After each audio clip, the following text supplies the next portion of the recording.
Today's pioneer in culture is Matt Oakes, co-founder and head of venue partnerships at Retreats and Venues. Matt has a deep belief that where you bring people together is just as important as the why. Today, we're getting into how that conviction was shaped and what it means for teams planning a retreat.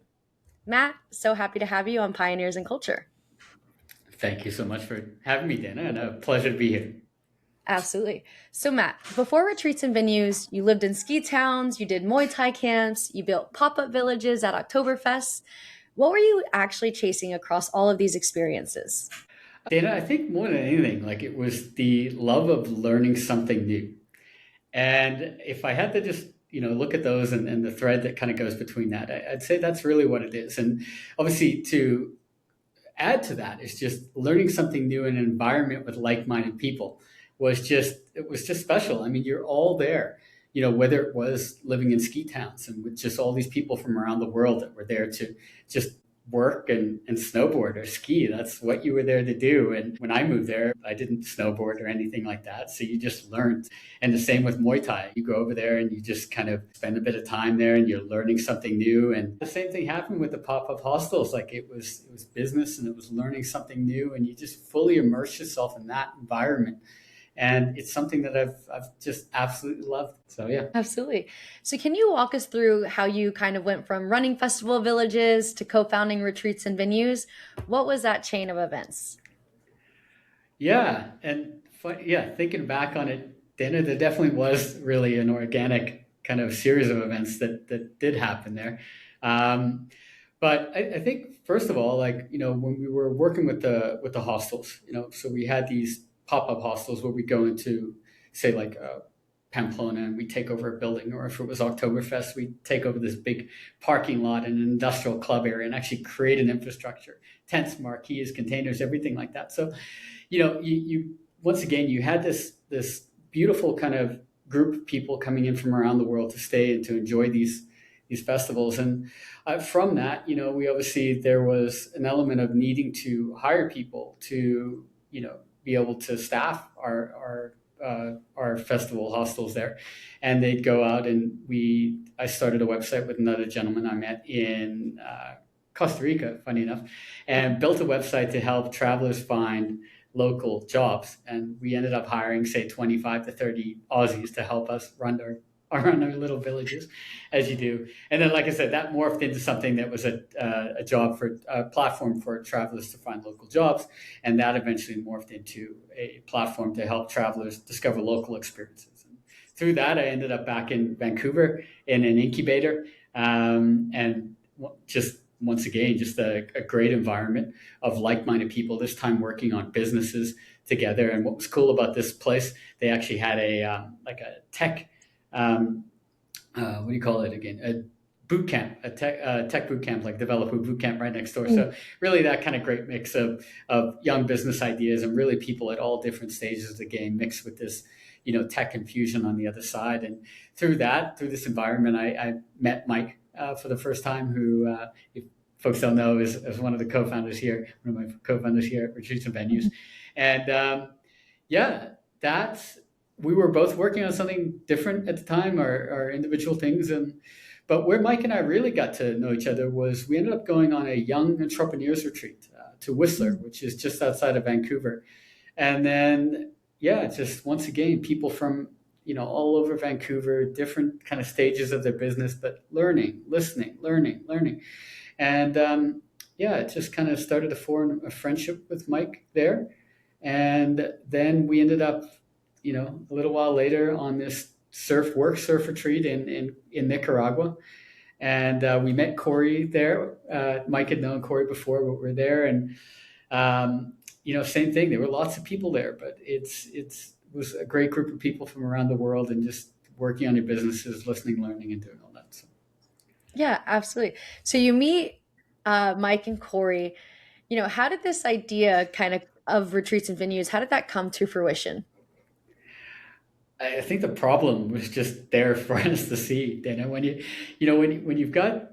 dealing with groups, there's a lot of logistics at play that come into this. One person, two person, three person, no problem, easy. That the solution is there. But when you're dealing with groups, whether it's finding the accommodation, the food involved, the logistics to get to the venue, like things get readily more complicated the bigger that it gets. And this alone for us, just multiple times was a thing. It was just a lot more Mhm. complicated. It was spreadsheets or this type of stuff. And, we really noticed this. And actually, one funny story from that retreat, too, is that the group, so we were on a work surf retreat there in Nicaragua, and the house next to us in this beautiful location on the beach, they were actually a group of people. I think they were e-commerce business or something like that. And they were there. They were on a work surf retreat too. So it was all these things, and it was, yeah, very cool to kind of see, and all these type of things that we see more and more nowadays. But started. Yeah. Yeah, that's awesome. So you kind of saw the problem firsthand, and then you guys were like, "Hey, we should solve this." That's awesome. So you met, Mike. You talked about meeting him in a co-working space, but then you really bonded, on that retreat in Whistler, and then you all met Corey at the work and surf retreat as well. So my question for you is, what does a shared environment do that a normal workplace just can't?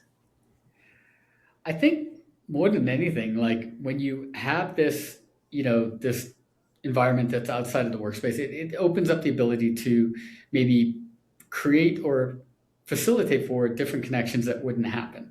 Mhm. In the office, you're doing the same thing, it's the same routine and all that type of stuff. But when you're in this kind of shared environment and you're bumping into different people, this is really when ideas fly, when ideas spark and all that type of stuff. And I would say that is a big part of it, Dana. Absolutely. So when teams come to you looking for a venue, what's the first question you ask? And why does the answer kind of affect everything when it comes to planning? Yeah, so there's lots of involved in these things. So really, what we'll try to do off the get go is really get an idea of what that purpose is. What is the experience? What is the outcome that Mhm. folks are looking to create? And really depending on the company, they're looking for different things. Like some people are looking, they're like, we've got 2 days, we've got 4 days, we need to get this product shipped. It's like go Mhm. time, that's it, we go. But then other things are really we're looking to plan. We're looking to create that connection. And so really depending on what type of, if it's a full team all hand kind of offsite, it's a incentive, the sales kickoff, it really depends.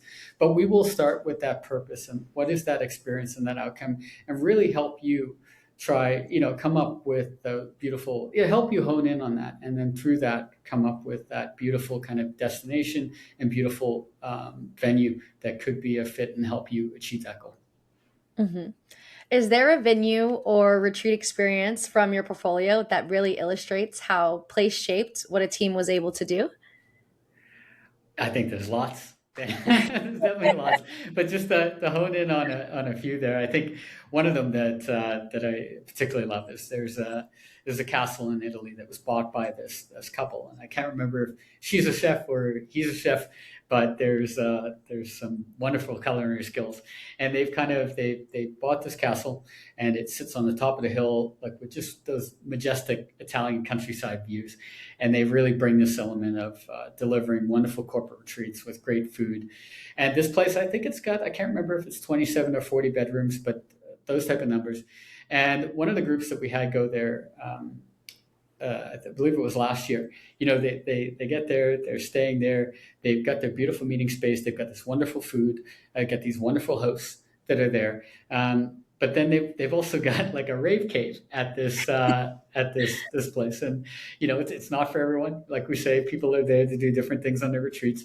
But for this group, particularly their late 20s, early 30s, they work hard, but they also like that kind of just having a great time.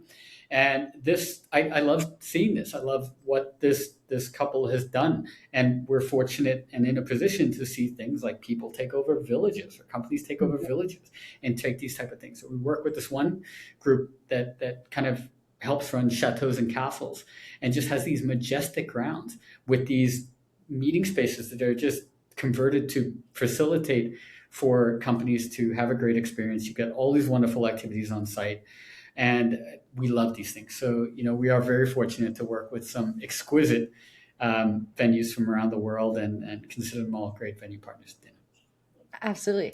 So you've talked about people having their best ideas and the margins. Maybe they're on a surf retreat watching the waves crash over the shore. Maybe they're at dinner, with a great chef foodies, and maybe it's in passing. So why does unstructured time keep coming up as a thing that teams undervalue most?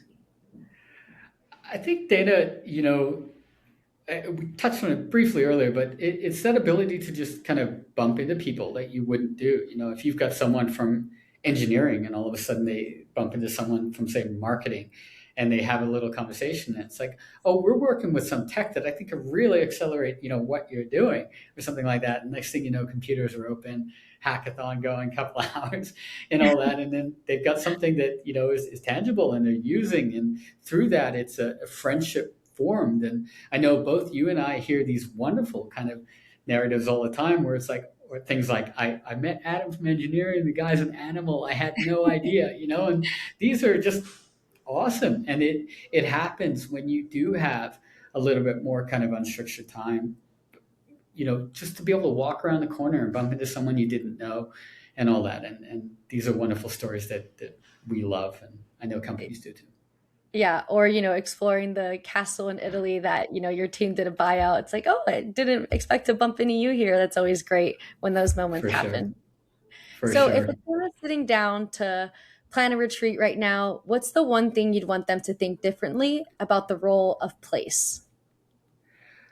I think with place, I think it's people, you want to think about that kind of that purpose, that experience, and that outcome that you're really Mhm. looking to achieve.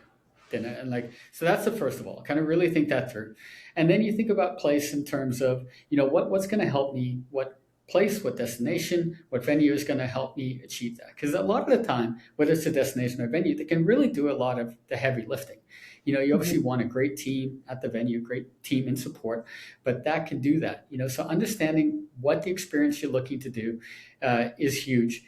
And then kind of, we're here too to just help you hone in on that. What activities are you looking? What is the team looking to do? And another tip is, ask around the office and kind of get that consensus too of, what people are looking to do, and obviously what everyone's looking to do, what leadership's looking to do, and kind of take it from there.